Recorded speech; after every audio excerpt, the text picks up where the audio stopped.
अस्सलाम वालेकुम my YouTube family. उम्मीद है सब ठीक ठाक होंगे और ईमान की बेहतरीन हालत में होंगे। आज की वीडियो में मैं आपको बताऊंगी कि सिलाई मशीन से आप किस तरह से बर्तन चमका भी सकते हैं और तेज़ भी कर सकते हैं। और मैं आपको बताऊंगी कि फटी हुई पुरानी जराब के क्या क्या फ़ायदे होते हैं और ये वीडियो देखने के बाद आप कभी भी पुरानी सॉक्स फेंकेंगे नहीं। सो वीडियो एंड तक लाजमी वॉच कीजिएगा। हर कोई चाहता है कि वो जो भी परफ्यूम इस्तेमाल करे उसकी खुशबू देर तक रहे, लेकिन सारे परफ्यूम लॉन्ग लास्टिंग नहीं होते। आज मैं आपको बेहतरीन तरीका बताऊंगी जिससे ज़्यादा देर तक खुशबू रहेगी। आपने सबसे पहले अपने हाथों पे वैसलीन अप्लाई कर लेनी है और उसके बाद आपने परफ्यूम का स्प्रे कर लेना है। इस तरीके से जब आप परफ्यूम लगाएंगे तो उसकी खुशबू ज़्यादा देर तक रहेगी। स्प्रे करने के बाद आपने इसको हल्का सा मर्च कर लेना है ताकि ये अच्छे से अब्जॉर्ब हो जाए और लॉन्ग लास्टिंग रहे। जब भी हम काउंटर टॉप पे रोटी बनाते हैं बेलने की मदद से तो काफ़ी सारा खुश्का काउंटर टॉप पे रह जाता है। जहाँ पे बेलना था वहाँ पे तो देखिए सर्कल बन गया, लेकिन साइडों पे काफ़ी ज़्यादा खुश्का रह जाता है। तो इसका बेहतरीन मैं आज आपको तरीका बताऊंगी जिसके बाद खुश्के को साफ़ करने का झंझट ख़त्म हो जाएगा। ब्रेड तो हर घर में लाजमी तौर पर इस्तेमाल होती है। आपने एक लार्ज साइज़ ब्रेड का शॉपर ले लेना है और उसको इस तरह से कट कर लेना है जिस तरह से मैं आपको करके दिखाने लगी हूँ। जिस तरफ से शापर बंद है यानी नीचे वाली तरफ से हमने एक कट लगा देना है। हमारा बेहतरीन सा कवर बन के तैयार हो जाएगा। और इसका इस्तेमाल हमने इस तरह से करना है कि बेलना रखने से पहले हमने इसको काउंटर टॉप पे, स्लैब पे या फर्श पे, जहाँ पे भी आप बैठ के रोटी बनाते हैं या खड़े होकर इसको बिछा लेना है और इसके ऊपर चखना बेलना रख के रोटी बना लेनी है। जब हम रोटी बना चुके हैं तो इसको उठा लेना है, सारा खुश्का इसके ऊपर ही होगा। इस तरह से क्या होगा कि आप वो खुश्का इसी तरह से पुरानी रोटियों का जो शापर होगा जिसमें आप रोटियां खुश्क होने के लिए या बेचने के लिए जमा करते हैं उसमें आपने डाल देना है। इस तरह से ये ज़ाया भी नहीं होगा और आपको साफ़ भी नहीं करना पड़ेगा। आपका वक्त भी बच जाएगा और सफाई भी मेंटेन रहेगी। जितने भी बर्तन रखने वाले स्टैंड होते हैं उनके नीचे लाजमी तौर पे ट्रे मौजूद होती है जिसमें गीले बर्तनों का पानी ड्रेन होता रहता है और बाकी काउंटर टॉप महफूज रहता है। लेकिन अगर आपके पास ट्रे मौजूद नहीं है तो मैं आपको आज उसका सोल्यूशन बता रही हूँ कि आप कोई भी टॉवल यहाँ पे रख सकते हैं। उससे क्या होगा कि जितना भी पानी ड्रेन होगा गीले बर्तनों का वो इसमें एब्जॉर्ब होता जाएगा और आपको बाकी काउंटर टॉप साफ़ करने की ज़रूरत नहीं पड़ेगी। मैंने नमक मिर्च मसाले रखने के लिए इस तरह के बॉक्सेस लिए हुए हैं जिनका मुझे बहुत ही ज़्यादा फ़ायदा होता है। ये बाज़ार से 150, 200, 250 हर शहर की अपनी मुनासिब रेट के लिहाज से मिल जाते हैं। इसका फ़ायदा मुझे ये होता है कि जब भी खाना बनाना होता है तो मुझे 4-5 डब्बे मसालों वाले अपने पास इकट्ठे नहीं करने पड़ते, बस ये एक बॉक्स उठा के रख लेती हूँ। मैंने नमक मिर्च मसालों का अलग रखा हुआ है ताकि खाना बनाते हुए वो बॉक्स अपने पास रखूं, और चाय बनाने का बॉक्स मैंने अलग रखा हुआ है ताकि जब चाय बनानी हो तो वो बॉक्स अपने पास रख लूं। इससे क्या होता है कि ये एक तो स्पेस सेविंग भी है, एक दूसरे के ऊपर नीचे भी ये रखे जा सकते हैं, पड़े हुए अच्छे भी लगते हैं, क्यूट भी लगते हैं। और चाय वाले में मैंने सिर्फ चाय का सामान रखा हुआ है तो इस तरह से मेरा टाइम भी बच जाता है और किचन भी बहुत अच्छे से मेंटेन हो जाता है। आई होप आपको मेरी ऑर्गेनाइजेशन पसंद आई होगी। देखिए जी, चीज़ लेना कमाल नहीं है, चीज़ को संभालना मेंटेन रखना कमाल है।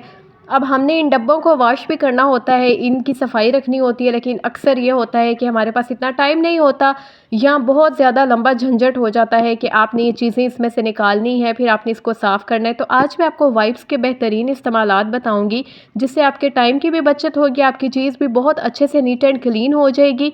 और पुरानी सॉक्स से आप किस तरह बेहतरीन फ़ायदा उठा सकते हैं वो भी आपको बताऊंगी। आपको अब इसको निकाल के इनको वॉश करने की ज़रूरत नहीं है। अगर आपके पास टाइम कम है तो आप वाइप की मदद से इसकी बहुत अच्छी सी सफाई कर सकते हैं। इस पर जितनी भी चिकनाई या डस्ट होगी वो बहुत आसानी से निकल जाएगी और खुशबू भी आएगी इसमें से। इसी तरह मैं इसके ढक्कन को अंदर से भी बहुत अच्छे से साफ़ कर लूँगी। अब आप कहेंगे कि इसको ड्राई किस तरह करना है, वैसे तो ये बहुत ज़्यादा गीला होगा भी नहीं और साफ़ भी हो जाएगा। अब इसको मज़ीद खुश करने के लिए आप पुरानी सॉक्स का इस्तेमाल कर सकते हैं जो फट चुकी हों या आपके इस्तेमाल में ना हो, उनको अच्छे से वॉश करके अपने पास आप रख लें और खुश कर लें। उसके बाद आप इस तरह की चीज़ों को साफ़ करने के लिए आप उनका इस्तेमाल कर सकते हैं। इससे बहुत अच्छे से शाइन आ जाती है और बहुत जल्दी से ड्राई भी हो जाती है चीज़। आप देख सकते हैं बग़ैर पानी को हाथ लगाए, बग़ैर इनको वॉश किए मैंने इनको कितना चमकदार कर दिया है। आई होप ये टिप भी आपको बहुत पसंद आई होगी। चाय के तो सभी शौकीन होते हैं और सब शौकीन ना भी हों तो हर घर में एक आधा शौकीन तो लाजमी तौर पे पाया ही जाता है। चाय की पत्ती में इलायची डालने के क्या कमालात हैं ये मैं आज आपको बताती हूँ। इसका फ़ायदा ये है कि एक तो पत्ती में से खुशबू आना शुरू हो जाएगी, इसकी रंगत तब्दील नहीं होगी अगर आप इसमें इलायची डाल के रखते हैं। और मज़ीद इसका फ़ायदा ये होगा कि चाय में पत्ती डालने के बाद अक्सर लोग इलायची डालना भूल जाते हैं, तो जब आप इसको बीच में ऑलरेडी मिक्स करके रखेंगे तो इससे आपको याद भी रहेगा, चाय भी ज़बरदस्त बनेगी और वक्त भी बचेगा। ये वाले जो नमक मिर्च के डब्बे होते हैं इन्हें साफ़ करना बहुत ज़्यादा मुश्किल होता है। हमें इसके लिए पहले इनको अलग से निकालना पड़ता है, इनमें से मसाले निकालने पड़ते हैं, किसी प्लेट में रखने पड़ते हैं और फिर हम इनको वॉश कर सकते हैं। लेकिन आज वाइप की मदद से मैं सिर्फ 2 मिनट के अंदर आपको ये मसालों के डब्बे साफ़ करके दिखाऊंगी, बिना इनमें से मसाला निकाले और बिना टाइम ज़ाया किए। और ये देखें जी, वाइप की मदद से कितनी आसानी से मैंने डब्बे साफ़ कर दिए और उसके बाद मैंने एक सॉक जो स्पेसिफिक किसी मकसद के लिए रखी हुई है उसकी मदद से इनको ड्राई भी कर लिया है।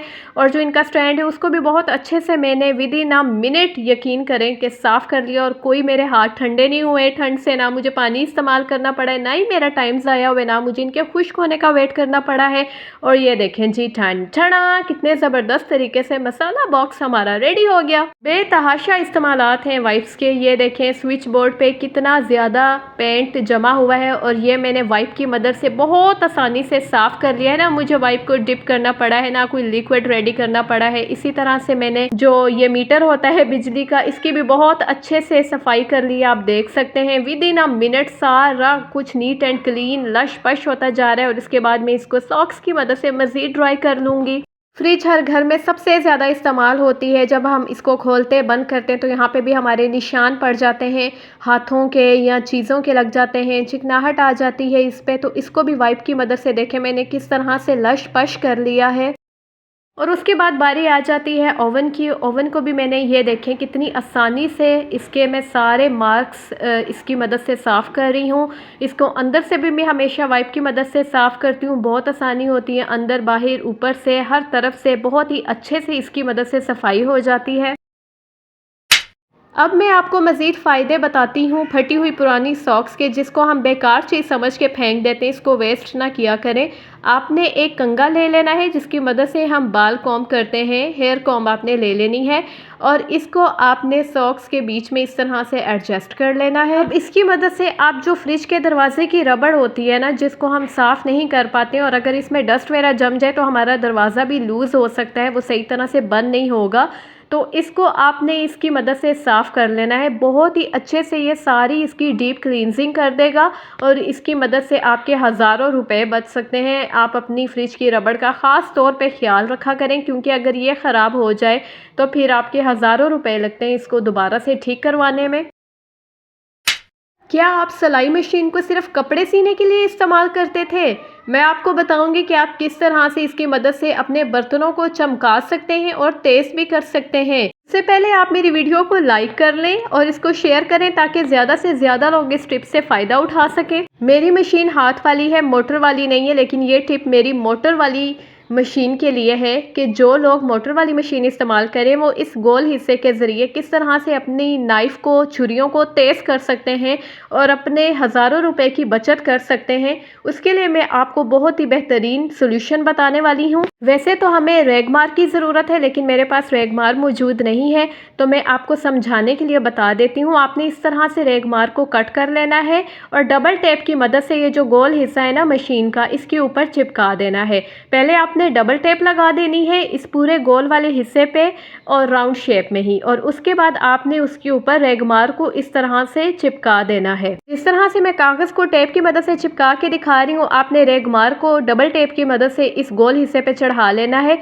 उसके बाद आपने छुरी पकड़ लेनी है हाथ में और जब आप मोटर की मदद से इसको घुमाएंगे तो आप जानते हैं कि किस कदर तेज़ी से घूमेगा।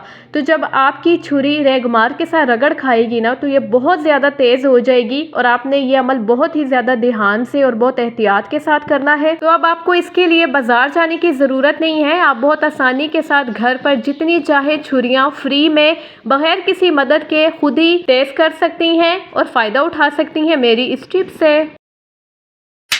और अब बात कर लेते हैं कि हम किस तरह से बर्तनों को चमका सकते हैं, साफ़ कर सकते हैं। तो ये जो सिलाई मशीन की सुई होती है ना, जिससे कपड़े सिए जाते हैं, इसको अगर ये टूट जाए तो हम बेकार समझ के इसको फेंक देते हैं। तो इसको फेंका ना करें, इसकी मदद से हम ये जो किनारे होते हैं ना, इनको बहुत अच्छे से साफ़ कर सकते हैं, जो कि हम साबुन की मदद से या पानी से धोकर भी सही से इस्तेमाल नहीं कर सकते। आप देख सकते हैं कि इसके अंदर से कितनी डस्ट निकल रही है।